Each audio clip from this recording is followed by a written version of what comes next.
Hello and welcome to a new tutorial. First of all, I just wanted to say that you can follow me on Instagram. I've posted there some projects and regular stories with R&D and what I'm currently doing. So just follow me there. You will get updates about new tutorials, Patreon stuff and so on. For this tutorial, I wanted to create a little beginner tutorial about Houdini and a little bit of rendering, so we will do that in this today's tutorial. When you first open Houdini, you will get, I think, the build screen, so this one here. And this is the default layout.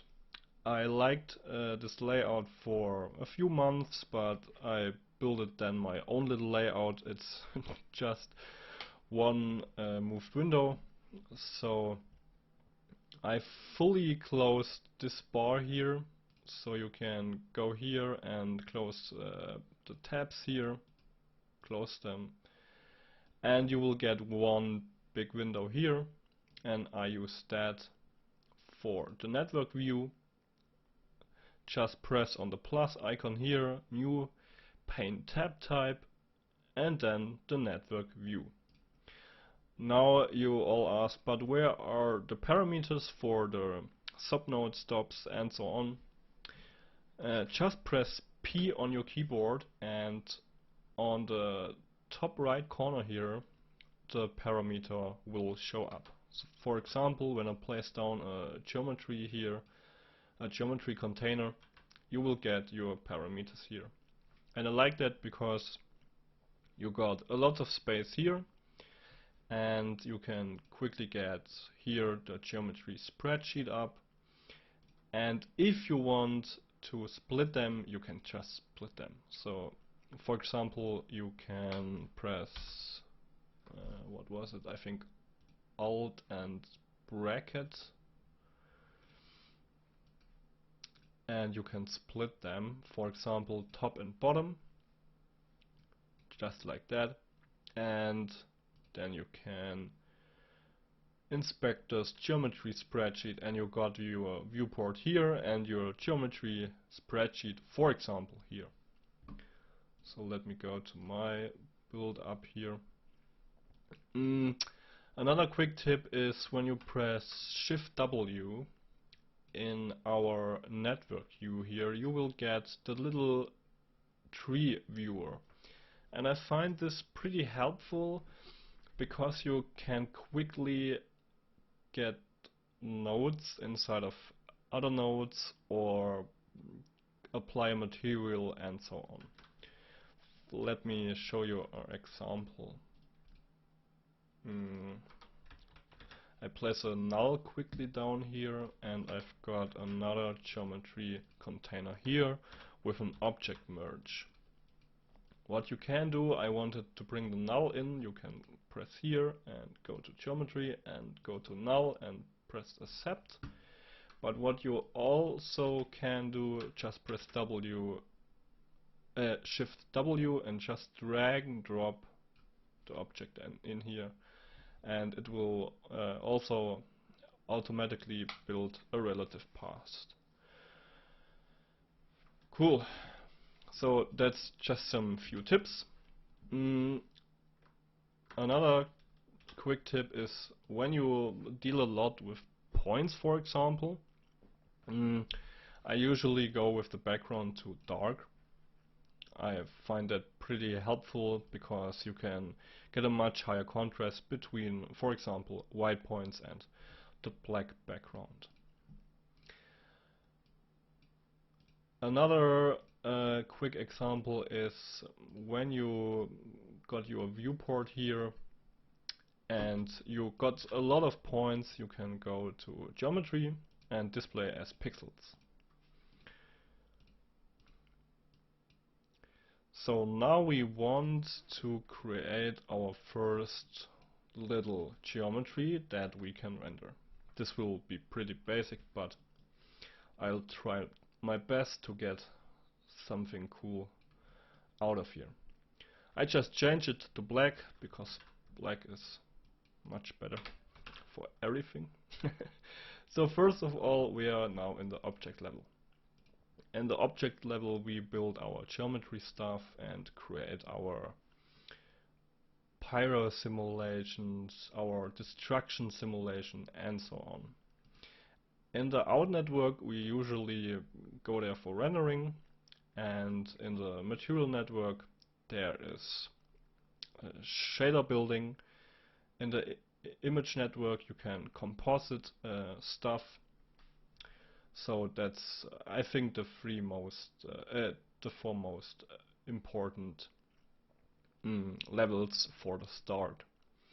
Another level is the job level. You can control their parameters with noises, cycles, and so on. Pretty cool too. And then the stage, and the stage is for lobs, and the task is for tops. But that's a little bit more complicated. To get started, I want to create a geometry container. In this geometry we will store our simple object for rendering. Let's name it geo basic. When you press C on your keyboard, you can get the colors here, and you can color in your nodes, or you can also do that with tools. Show tool palette, then you get the tool palette. Then another thing, you can get the shapes up too. So you can, for example, get a circle here running, and now dive inside with double click, or you can dive inside with the I key and dive up with the U key. Now we see nothing because there is nothing in our container here. When I place down a basic geometry, for example a sphere,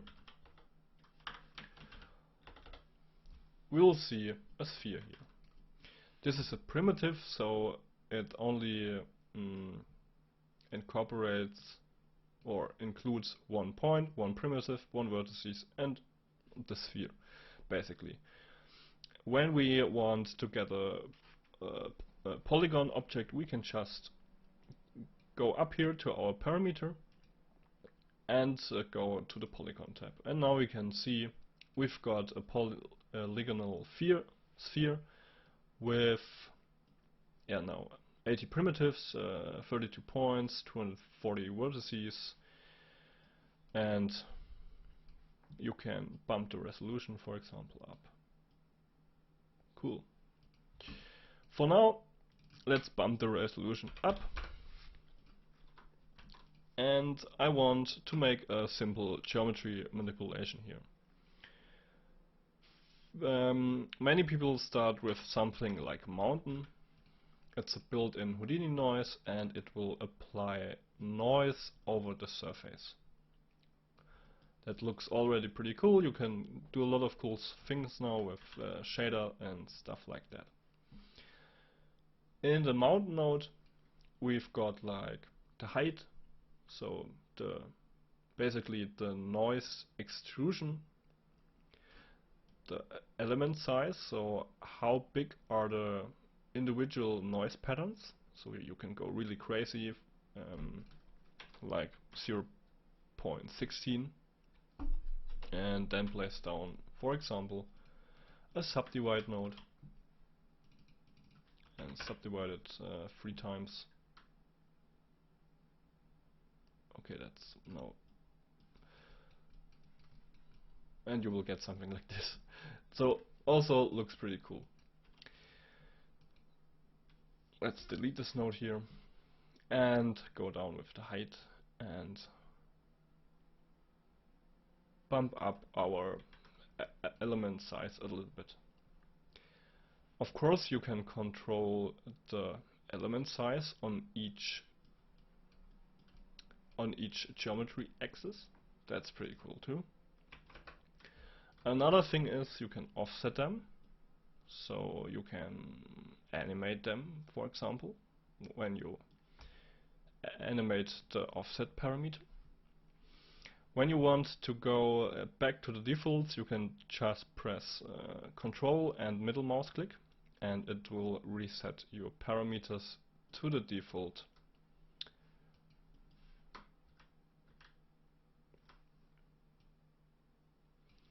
Let's try some parameters here out. Let's go a little bit higher with the resolution here. And now we've already got a cool simple object here. With W you can blend between a shaded view and a wireframe view. You can also get another viewport representation models up here. For example, a wireframe bounding box, a shaded bounding box, then the wireframe, a wireframe ghost, the hidden invisible line, then the flat shaded, so this is completely without normals, then the flat wire shaded, the smooth shaded, and the smooth wire shaded. So I usually stick with wire smooth shaded. I think that's pretty okay. Cool, now we built a sphere and a mountain. The cool thing is about Houdini, we can now procedurally switch the input. Let's place down a null. A null is just like a placeholder and to organize stuff. And we will type input geo. We've got a sphere, and now I want to get a box. Place down a box. Let's view that with the R key. You can place the view flag. And I want to go to polygon mesh, and I want to subdivide it. Now when we get our box into the input geo here and view our mountain, we've got our box displaced. Of course there are some errors with intersection and so on, but for now that shouldn't matter. So go back to the sphere. Another cool node is the switch node. With the switch node you can switch the inputs. So currently we are on input 0, so this is the left input with the sphere, and input 1 would be our box input. Let's delete them both and we will stick with the sphere for now. Now the mountain node is pretty cool, so let's just go with that here, but I want to get a little bit more advanced, and I want to show you something what you can do with WOPs. Place down an attribute WOP or point WOP and call this place sphere and dive inside. So double click or the I key. Another cool thing is you can press shift and Control and B to enlarge one window here. So currently the network view is enlarged. If you want to go back, press Shift B again and just hover your mouse over the viewport here, press Shift B, and now you can see we've got a pretty big viewport here. Press Shift B again to go back to the default layout. Cool. We've got now here lots of stuff that's for most that will start pretty overwhelming, but it's pretty simple. For example, P is the position that comes in. So this is the position of our sphere, and P on the geometry output is also our position that will get binded out or exported out. In this spare room or spare place here, we can manipulate our geometry, our points, color, and so on. For example, when I get the current position to the exported position, nothing will happen. But when I place down an add node, so we will add something to our current position and place down a constant, and we'll go for a vector free constant. Now we can move our sphere. So this is just a really simple basic transform with two nodes. So we will add to the global position this vector. Cool, but now we want to go a little bit more advanced. We will go with a noise, with the anti-aliased noise. We will get the position from our sphere and we'll bind them out, for example, to the color. And now you can already see we've got a color here from a noise on our sphere. Pretty simple. The cool thing is what we can do now. We can displace the sphere with the noise. Place down a displace along the normal node. We will need the current position of the sphere, so just position to position. And we want to displace it with an amount, so the noise into the amount, and the displaced position, we will export that out to our position. And now we will get this. Pretty cool. And now we can play with our noise. So make it bigger, make it smaller, amplitude. We can play with the roughness. Another cool thing is, or another cool thing that happen when we place two noises after the other noise. And we'll get something like this. Let me just divide the sphere here a little bit more. And you will get something like this. So already it looks pretty cool. When we go down with the displays here a little bit, maybe it's already a little exoplanet, something like that. So that's pretty nice. Cool. So we built it that.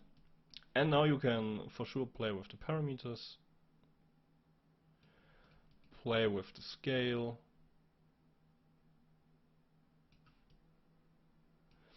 and we can also bind out this noise to color.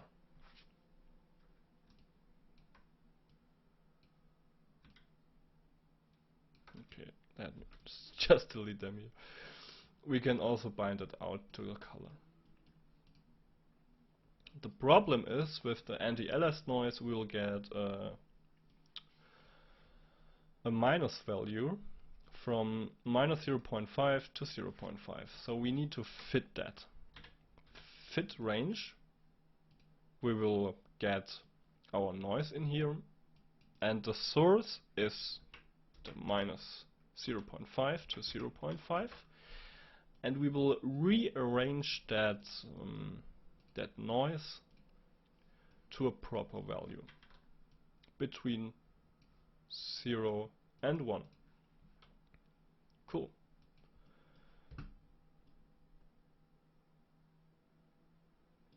Let's just stay with that. Another cool thing is what we can do. We can ramp something or remap something. For example, the color here. Let's remap the color. And now you can already see we can remap our color here. Get another color, get red, why not? Or get here a preset, infrared, something like that. So that's pretty powerful. Let's go back to the grayscale, because we can use that later, that color information, in the rendering part. Let me just displace it a little bit less here to get a little bit more, or a little better look here. So with just simple 1, 2, 3, 4, 5 nodes, we created something like this. Another cool thing is what you can do. you can pipe, for example, the time into the offset. And now something like this will happen. We've got a animated sphere. What you also can do, you can multiply with a constant, for example 0.25, and it will be a little bit slower. So also, already you will get a pretty cool geometry manipulation here. And now we want to render that. So 3 simple noises, and the cool thing is when you now play with the radius, for example, it will also be fully procedural, get updated, and you can get another input geometry in there and so on. So for example, a procedural moving egg. Cool. We will use that for rendering. So place down a null here. Always stay organized. And call it out egg, for example. After that we will place down a material. So we can assign a material and call it mat. RS for Redshift. Cool. Dive up, and now we need to set up a few more nodes here, or object nodes. First of all, we will need a camera. Press tab and place down a camera. Now we want to go here, camera 1, and we are now in the camera. When we try now to move the camera, nothing will happen because the camera is not locked. So make sure you go in your camera, lock it, and then you can move your camera around. Let's find a nice sweet spot here, something like that. And in the view tab here you can get a resolution. You can play with the focal length. Let's go with 35 millimeters here. And let's find a cool little spot.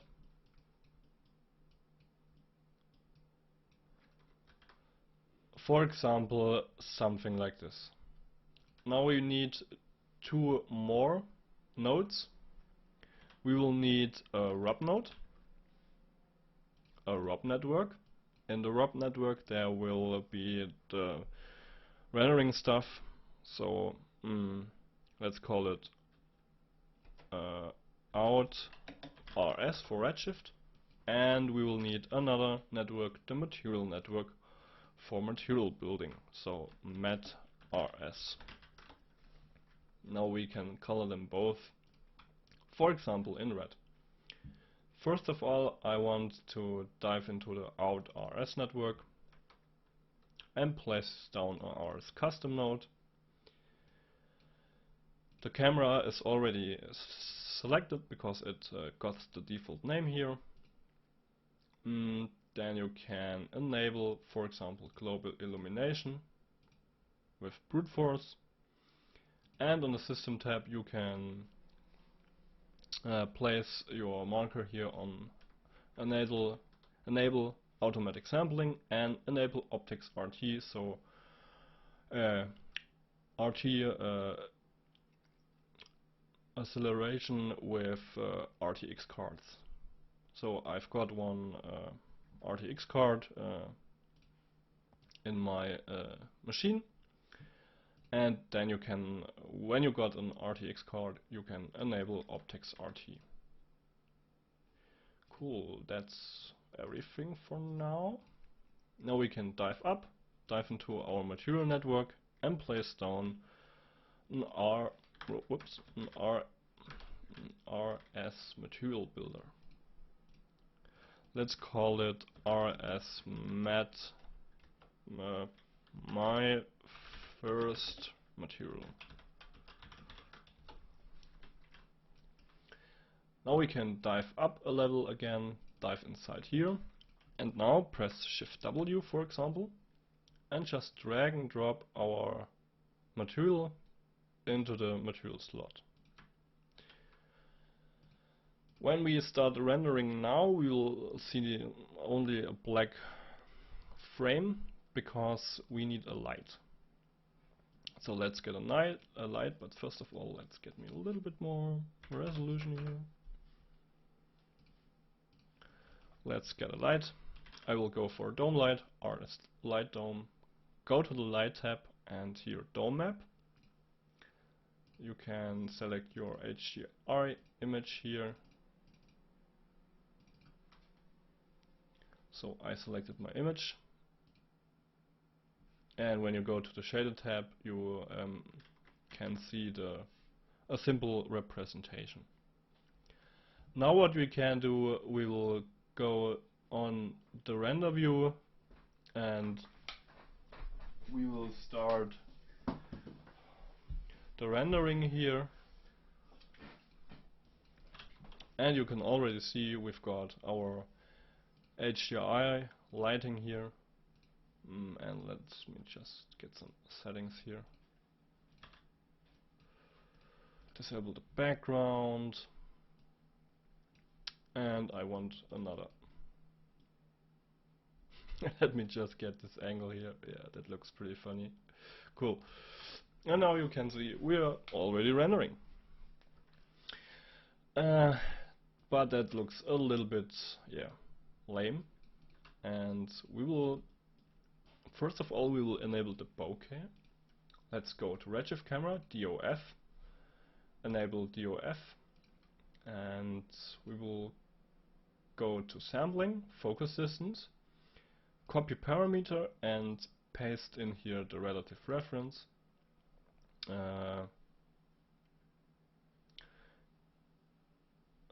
Let's use a bokeh image here. And in the Redshift render view tab you can go to this button here and you can get the focus here. So maybe that's a little bit too much, so we will go down with the COC radius, 0.25 for example.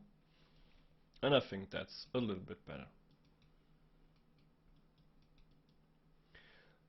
Let me just get a little bit other camera here, 85 millimeters and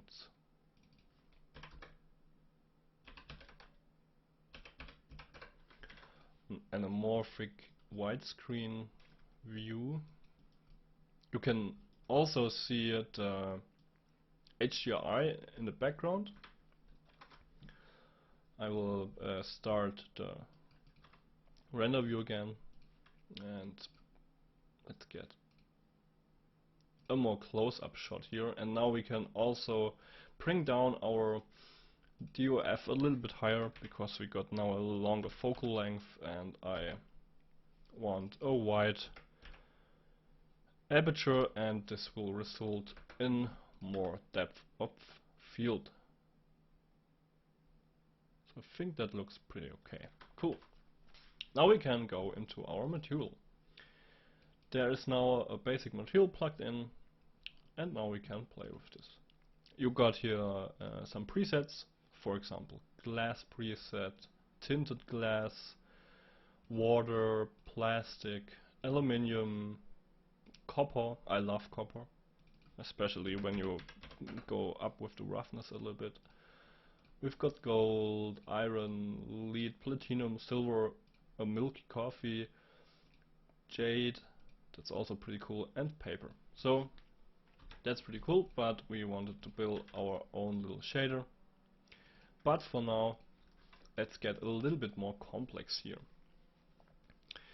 And that's, let me just get here, quickly look on the timer. Okay, that's pretty cool here, but we can go a little bit more complex. I want to introduce you into VDBs a little bit.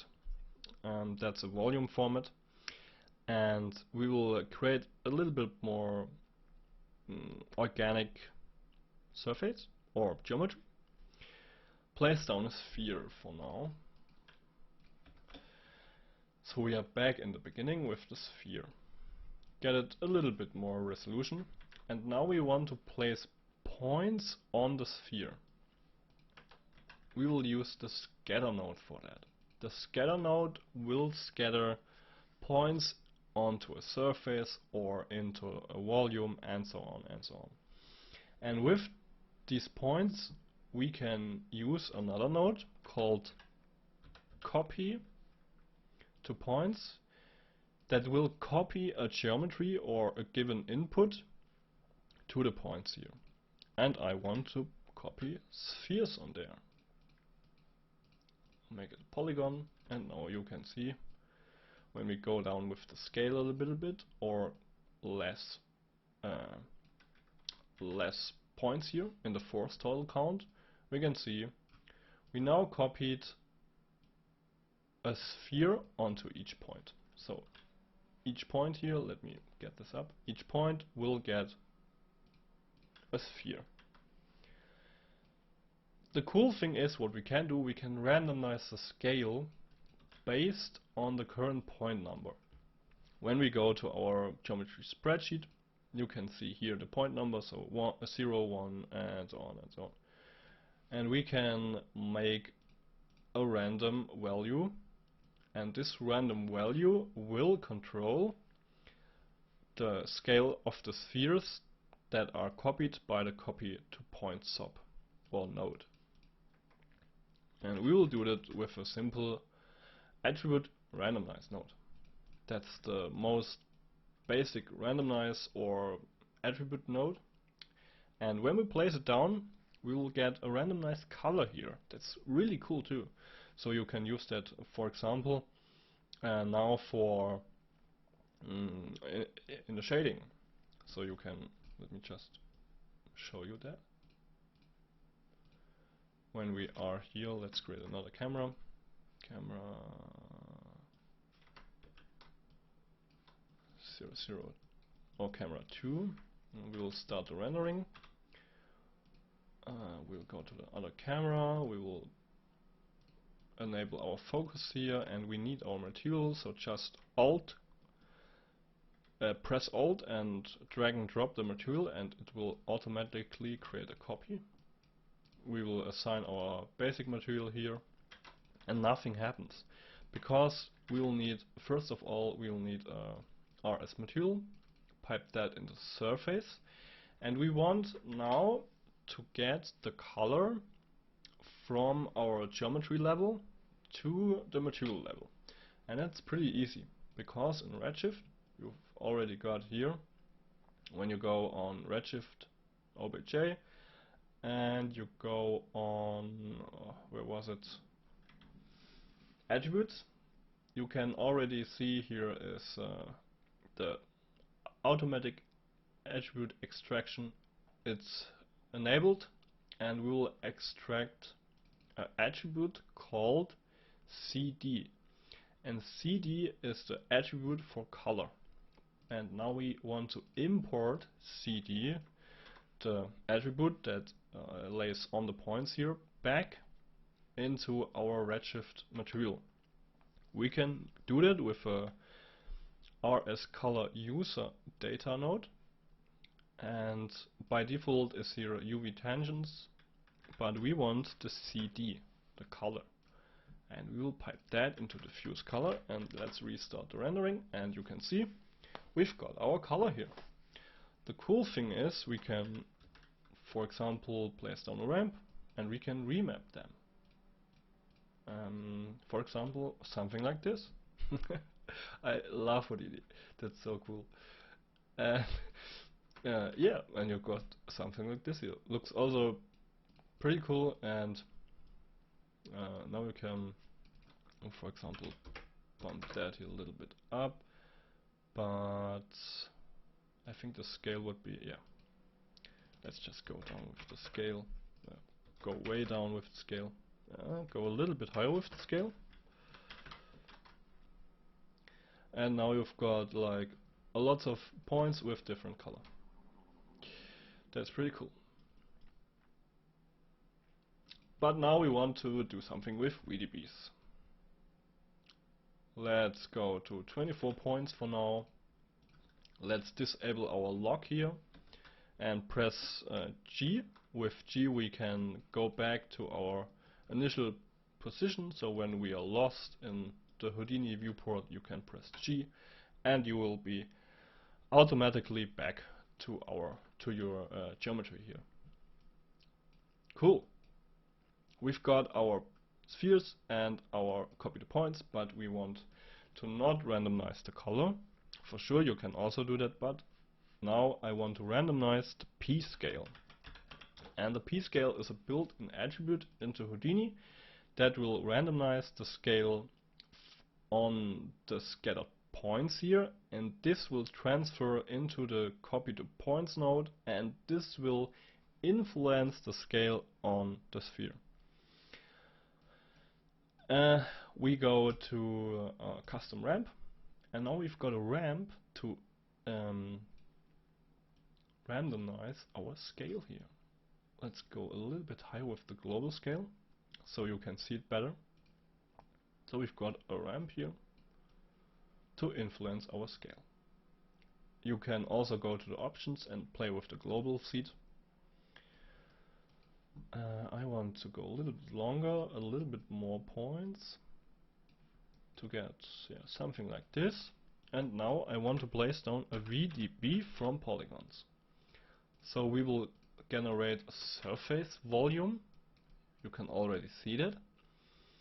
And now we can convert the surface volume back to polygons. And you can already see you get this really cool fused look. I want to go a little bit higher with the voxel size here.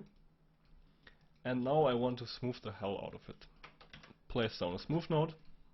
A smooth node is for smoothing out surfaces or attributes and so on.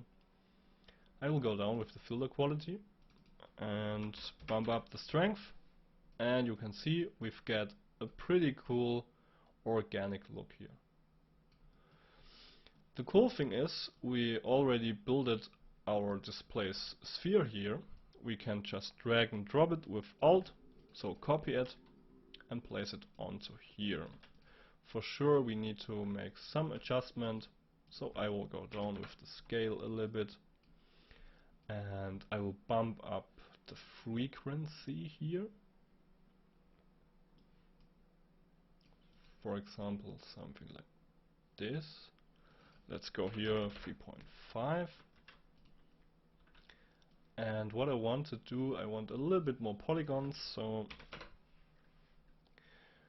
let's bump up the resolution again a little bit.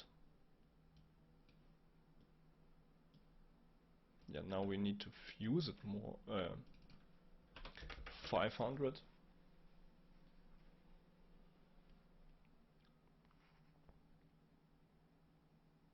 Yeah, that's cool. And let me just displace the surface a little bit less, so 0.025. So we get a little amount of displacement.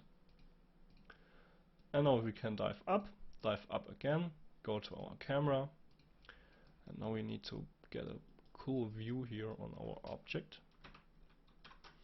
Start the Redshift render view here, and let me get camera 1 here.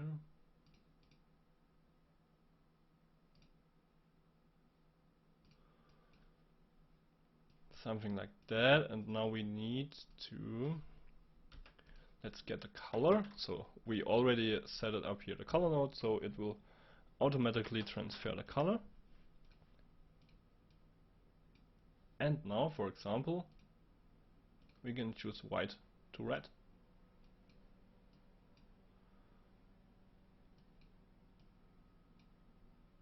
How cool is that? Looks also pretty good for now. And yeah, saturated colors are cool, but it's not natural, so you can go way down here on the saturation and it already looks a little bit better.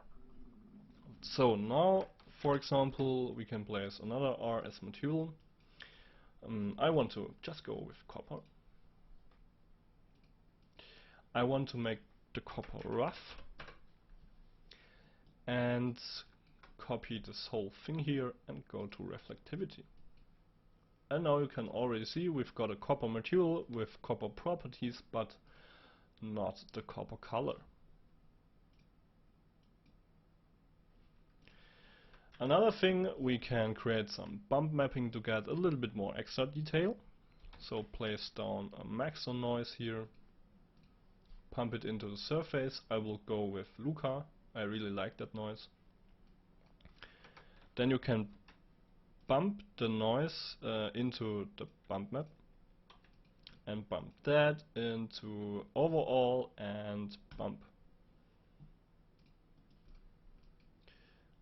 Is that. And now we need to pump that into our surface. Now we can see it's pretty rough and really dark because the height scale of 1 is way too high. So we will bump that down to something like 0.0025. And you can already see the included detail of the bump mapping. That looks pretty cool.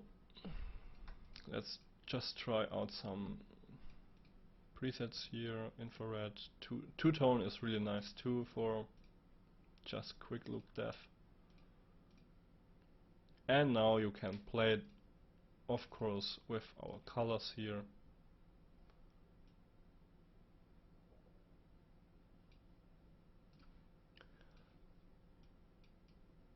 And of course with the camera too.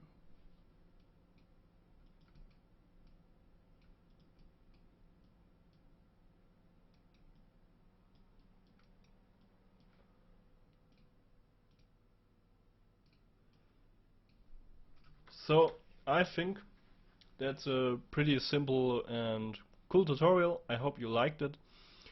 And if you got any questions, just post them down into the comment section or hit me up via Instagram or over my homepage.